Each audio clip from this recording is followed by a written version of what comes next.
Traveler. You've returned. Yep, we're back! Have you seen Kale by any chance? Oh, Kale? Yes, I saw her go into her room just a moment ago. Oh, okay. Guess we'll just have to wait and talk to her tomorrow then.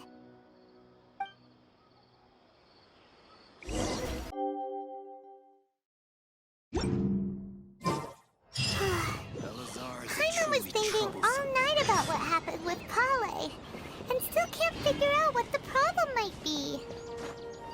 Maybe she's in a better mood now. Let's go check on her.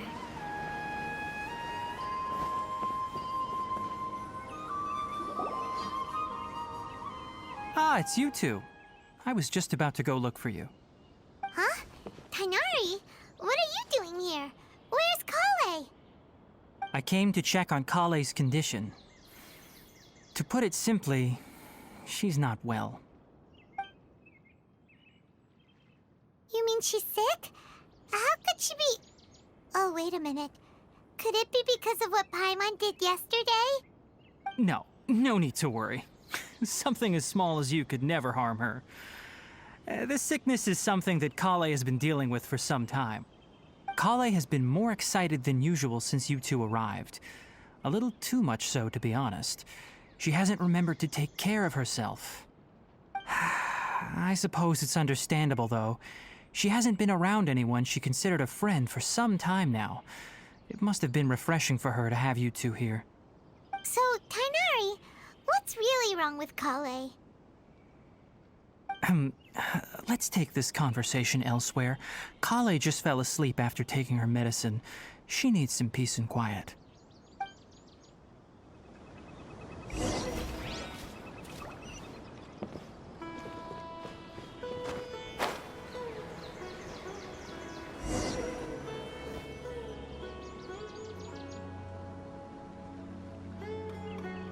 All right, let's continue our conversation here, shall we?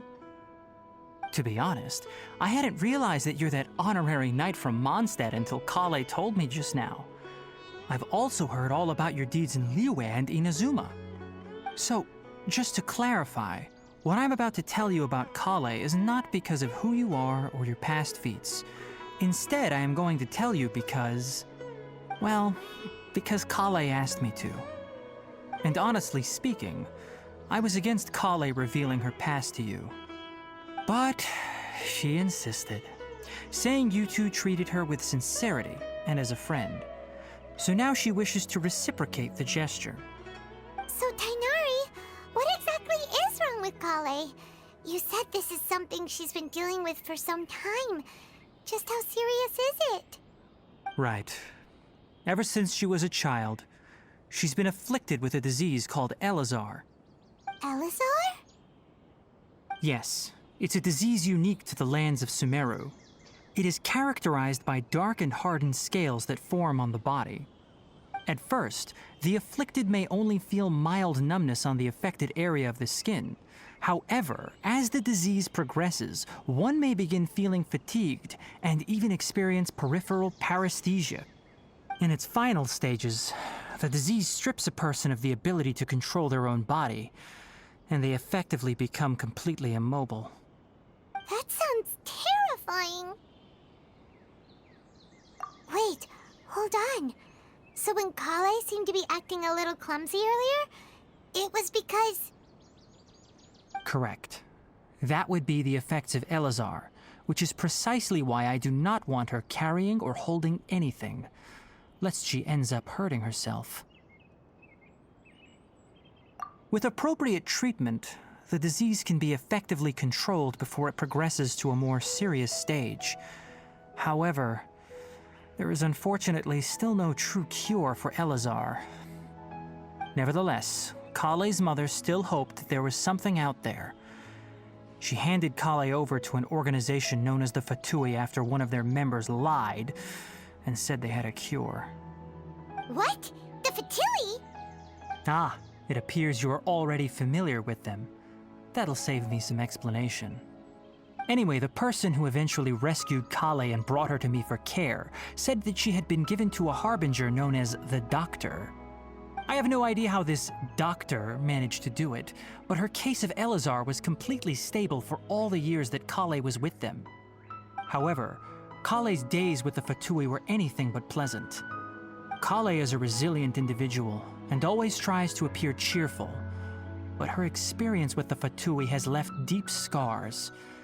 Even now, she can still feel deathly afraid of someone touching her. Oh, Paimon had no idea Kale's been through so much suffering. Oh, by the way, Paimon, Kale wanted me to tell you that she's sorry for scaring you yesterday. She also wanted both of you to know that she's sorry for hiding her illness.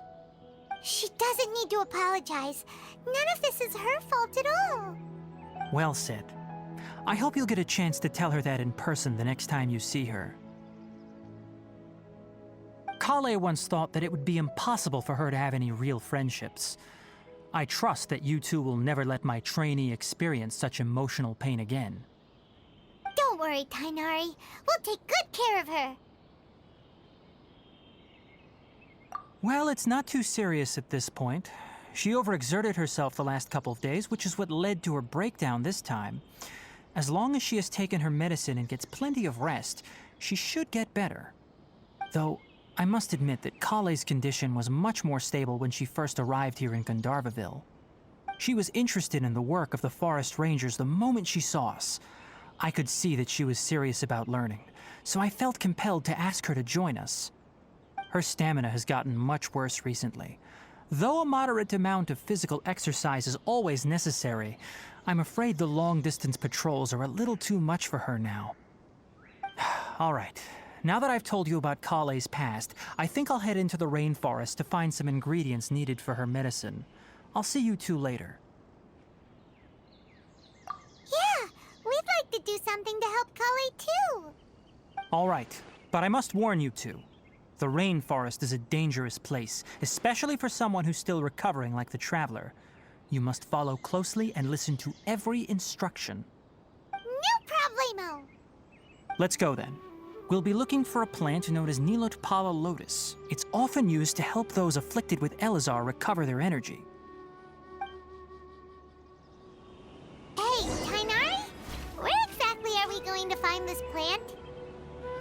Nilotpala lotuses can be found all over the rainforest, but it often grows right here around Gandharvaville.